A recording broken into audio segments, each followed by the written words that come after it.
In the end of the year 1952, London was met with abnormally cold weather. In order to stay warm, the residents of the city began burning large amounts of coal. The issue was, however, that they were not using high-quality coal.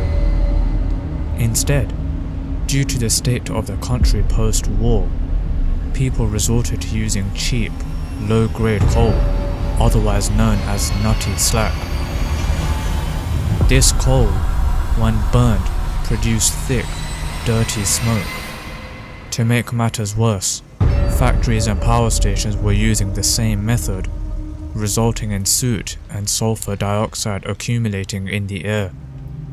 This combination of decisions led to what is now known as the Great Smog of London. The date was the 5th of December 1952. A weather phenomenon occurred, known as a temperature inversion. Normally, warm air rises and carries away pollution.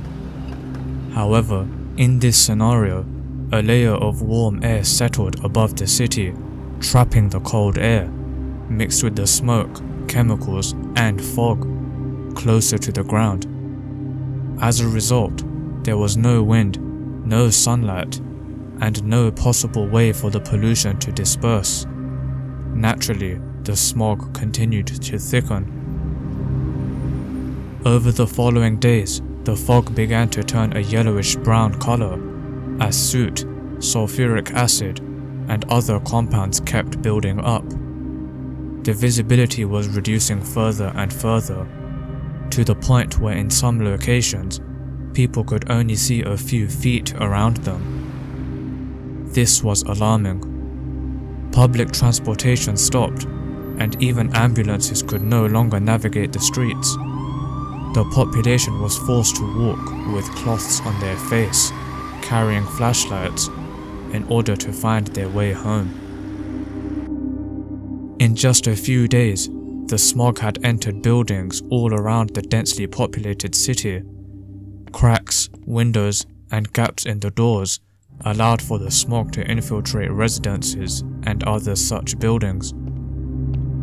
Events at theaters and halls had no choice but to be cancelled. Schools closed and hospitals were overflowing with inpatients. Many were now beginning to suffer from respiratory issues. Authorities initially didn't understand the scale of the disaster.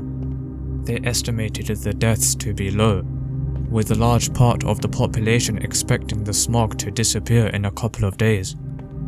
However, instead, it kept thickening, and people began to die in large numbers. This included in their homes, in hospitals, and even on the streets. Londoners were describing coughing up black mucus, struggling to breathe, and feeling like they were drowning, even though they were on land. Eventually, on the 9th of December, the smog began to lift as the weather changed and winds began to disperse the toxicity. With this rising of the smog, authorities were left shocked. The true number of losses came to light, estimating around 4,000 deaths. This number drastically rose a while later, tripling to at least 12,000 dead. To make matters worse, another 100,000 people were seriously ill. While it did come to an end, many tragically lost their lives to infections or pneumonia that was worsened by the filthy air. This tragedy triggered a strong response from the public, so the British government passed the Clean Air Act of 1956, limiting coal burning in urban areas alongside promoting smokeless fuels. This unfortunate event triggered the modern environmental regulation we now see in the UK. A great thing came out of such a tragic misfortune. What do you think of the event? Share your thoughts and be sure to check out our other history stories.